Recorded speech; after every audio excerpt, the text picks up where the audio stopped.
Devrait donner le sourire au ministre du redressement productif.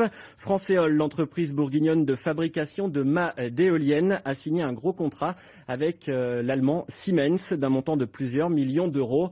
Une vingtaine de mâts seront livrés dès l'année prochaine. Ils seront principalement fabriqués dans l'usine dijonnaise de l'entreprise.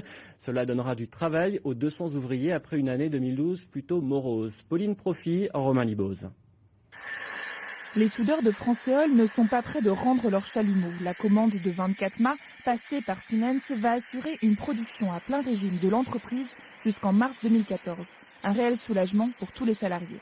C'est rassurant parce que c'est souvent qu'en fin d'année on n'avait pas de travail, donc les débuts d'année étaient durs avant.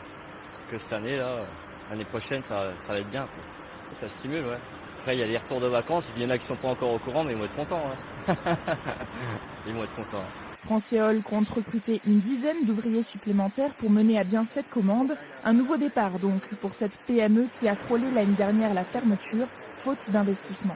2012 a été pour nous et pour la filière une année compliquée puisque les installations d'éoliennes ont fortement chuté.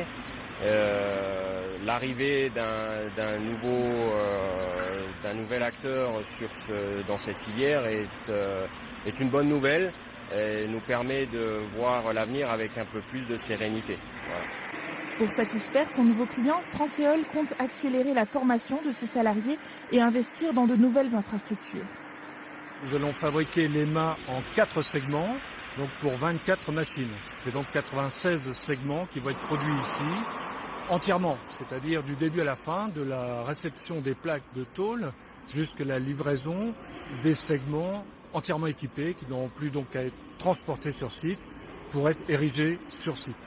Les 24 mâts seront ensuite installés à 500 km de l'atelier dijonnais dans le Pas-de-Calais pour une mise en service à l'automne 2014.